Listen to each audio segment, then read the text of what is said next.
a little late, but so these are the core elements of every citation.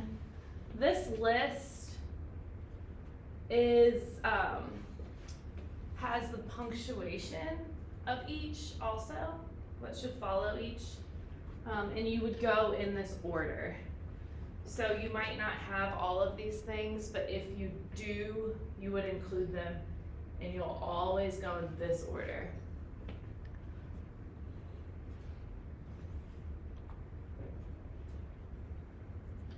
So for the author, again, first you do their last name and then the rest of the name. So if there's a middle initial listed on the text, you would include that, then period.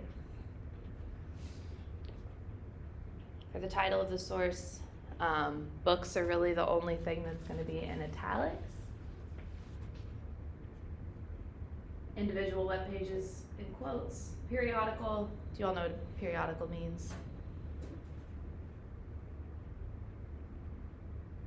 So any kind of piece, I'm trying to say it without saying periodic, but you can think it's something that's submitted like periodically. So like a newspaper will come once a week, a magazine will come once a month. So a periodical is any kind of series. So journal, newspaper, magazine, etc. Song or piece of music in quotes. Any questions so far? Sorry if this is all review for you all, but I wanted to make sure everyone knew before you had to do this for homework. So title of container. So that would be if you're citing, say, a chapter or an article from a larger piece of work. So if I was citing a short story from the Norton Anthology, the title of the source would be the title of the short story. The title of the container would be this book that I found it in. So the source, how would the source be in italics or quotes in this case?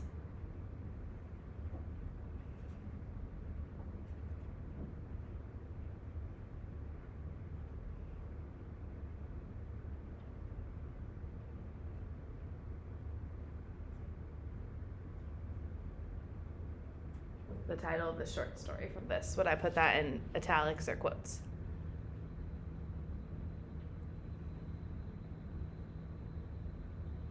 Quotes. Yeah, good job. Yep, so short story would be in quotes, in the container, comma, this in italics, comma. So for other contributors, let's stick with the short story. You would already, the person who wrote the short story, their name would come first as the author, but I was gonna see if it said, if there's an editor or something, or there would be an editor, a translator, that's when you would list them as other contributors. So let's go back to my example. Here, exactly what we're talking about. Girl is a short story by Jamaica Kincaid. It was found in the Vintage Book of Contemporary American Short Stories. So, source, container, edited by Tobias Wolff. So he edited the overall container. So you don't just list their name, you would say edited by, translated by. I think that's the only one in there that has that. Any questions so far? And please, if you are confused about anything while I go, just let me know. Version. So this one, so if the source is listed as an edition or a version of a work included in your citation. So I don't know if you all can see this, but it says 10th edition here. So after you would do your story, this in italics, edited by, you would do 10th version. For the Bible, there's always different versions. Numbers, so this is going to be kind of coming from a periodical or a journal. So for this part, you would include the volume 6 and the number 1 after your title.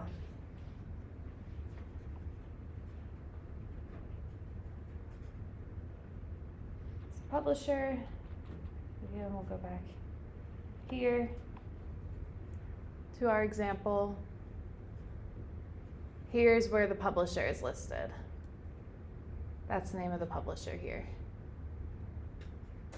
That's the publisher, essentially, of this album.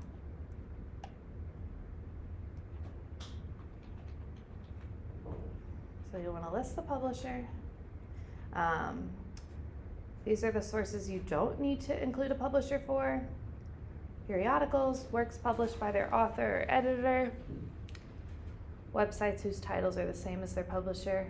Websites that make works available but do not actually publish them. Publication date.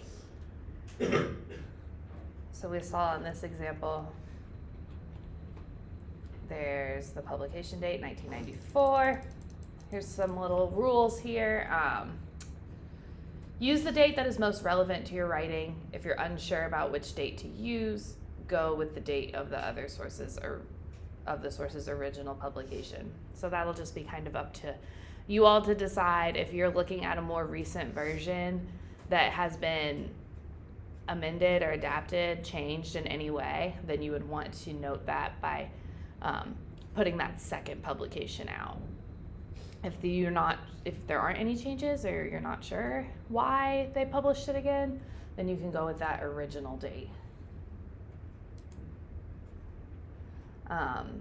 Location. So this thinking in a bunch of different ways. A location in a book, that's where you're going to put your page number in. Your page numbers to tell us where you found this information you're citing. If it is something you accessed online, you're going to include a link so we can find it there. If you're talking about like a physical artifact, if you visited the Special Collections Research Center, the archive, or the UK Art Museum, then you would put the name of where you saw this object. So this is a picture of the UK Art Museum. It's very blurry, but if you were talking about a painting that you saw there, you would have the painter, the title of the painting, but you would have accessed it at the UK Art Museum. So always put in your location. Optional elements. So date of original publication. Writer may want to include both dates if it will provide the reader with necessary or helpful information. So if you were citing a more recent version, you could say originally published here or this year. City of publication, so the 7th version of the MLA handbook, we're on the 8th version now. Up to the 7th version, it said that you should put the city of publication. So in high school, if you all learned this before, were you asked to put the city in or no? No.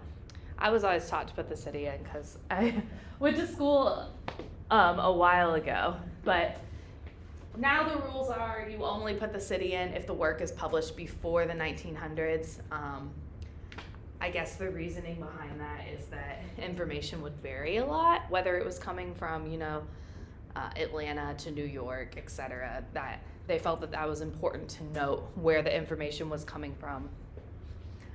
And then they made up that date that you don't have to put the city anymore. Date of access, so if you're citing an online source, you want to put the hyperlink and which day you visited that source.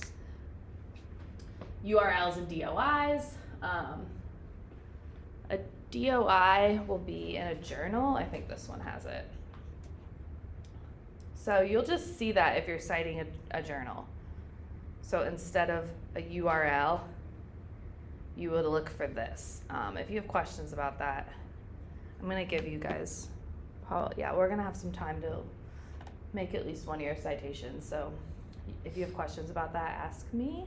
But you'll just see it if you're citing a journal, and they do that so that if the website changes or they move it to a different link, that you'll always be able to find it exactly what you're talking about with this number versus a link. All right, so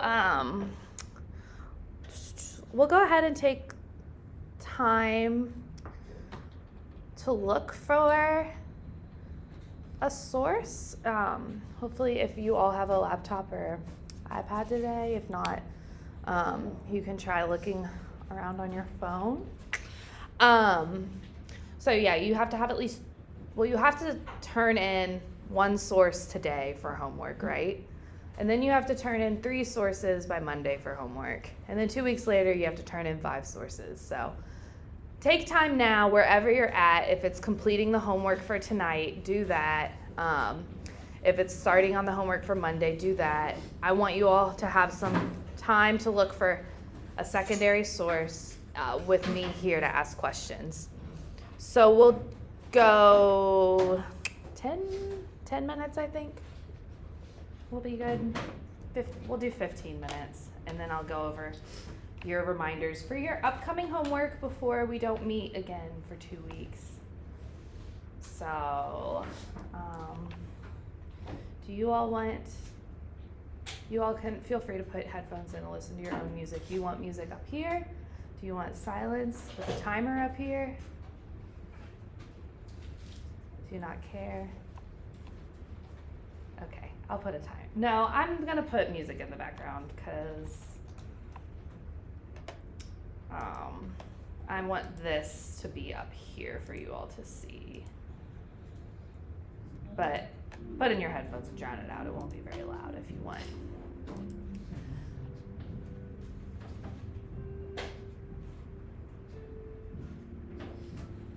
And just a reminder for your homework for tonight, in case that's what you're working on, you don't need to do an MLA citation. I didn't ask for that in the homework, but you will look over the source, write a 250-word response. And then for this, you do need to do MLA citations.